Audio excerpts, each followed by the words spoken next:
Up on High Lane in Stoke-on-Trent is the Co-op. But this isn't just any Co-op.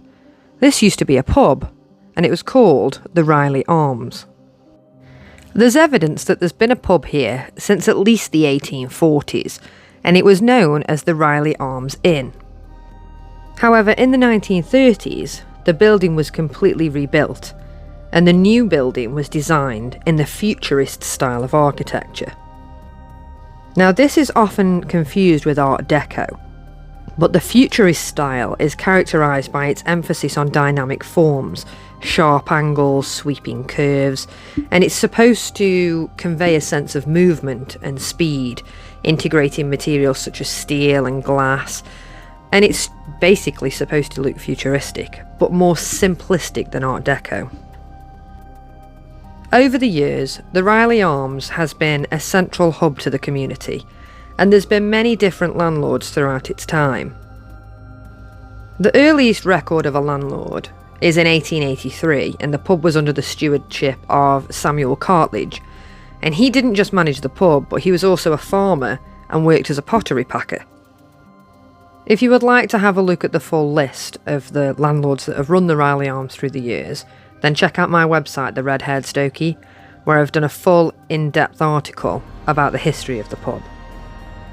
The building stands at one of the highest points in Stoke-on-Trent, so the views from up here are absolutely spectacular, and you can see why they built it here. You can also see why the main features were the cantilevered sun balcony and the flat roof. Now, this would have overlooked gardens that were down here, so that when you came for a drink or you came to stay in the hotel, you could sit on the balcony, you could sit inside, or you can sit downstairs in the gardens. And the upstairs had these lovely French doors, and inside the lounge was panelled in walnut, and this led out onto the terrace that overlooked the gardens. The landlord when the building was rebuilt was Joseph Cooper, and he stayed the licensee until about 1954, when a man called Reginald Tather assumed the role of the landlord. He was quickly taken over by George Harry Hall. During the same period, Mr. and Mrs. Mary and Ted Withington took over in 1955, and these were well known in the area for making it a warm and welcoming environment. And their daughter, Dawn, has sent over some photographs. She was born in the pub in 1961. These wonderful photographs give us a unique and intimate glimpse at life in the Riley Arms during its heyday. So thanks, Dawn, for sending these and letting me use them.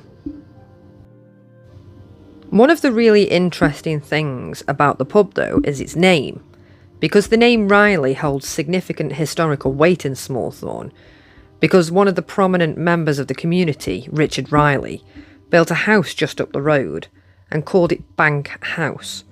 He built this in 1928. The house was built on the summit of a ridge above Hamel, on the east side of which is now High Lane. Unfortunately, he never got to live in his own house because he passed away in the same year that the mansion was completed, and he was buried in St John's Churchyard in Burslem.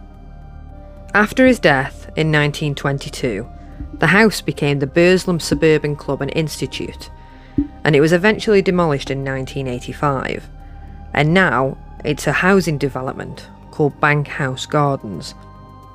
It's nice that the names keep the history alive. Bank House Gardens, the Riley Arms, Riley Terrace, and all of these are to remember John and Richard Riley, who owned J&R Riley Pottery in Burslem.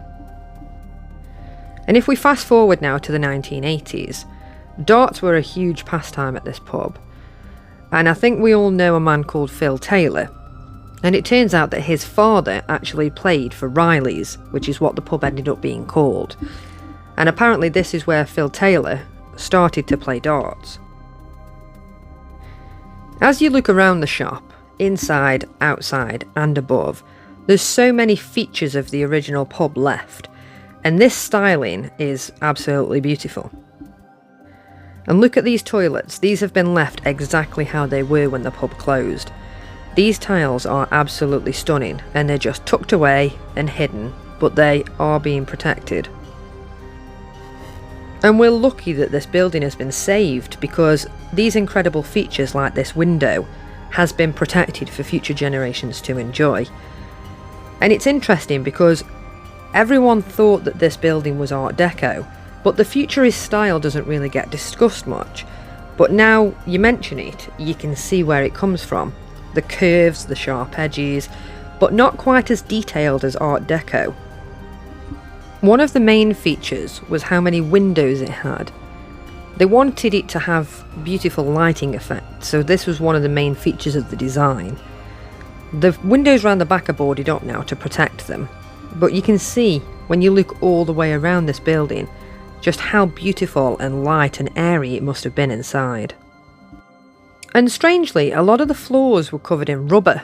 It's in an advert from the Sentinel, which I have added to the article on the website, which is the Red-Haired Stokey. The designers of the building, which was the brewery company, wanted to provide a type of house where the public could take refreshment in comfort and pleasant surroundings, without paying a premium that was demanded by large hotels. And when it was built in 1935, this was the most modern and up-to-date pub that we had in Staffordshire. As time went on, there was less and less need for a pub in this area, so in May 2004, the Riley Arms was taken over by the Co-operative store. This marked the end of the building as a pub. However, it's still a community space, it's still used on a daily basis, and the building has been protected. This month, which is May 2024, marks 20 years since the Co-op took over the building.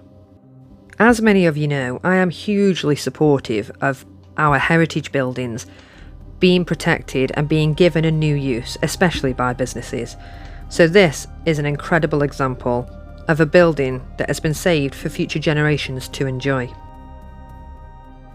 Thanks for watching. If you'd like a more in-depth history of this building, then head over to my website, The Red-Haired Stokey, and don't forget to check out my other local history videos.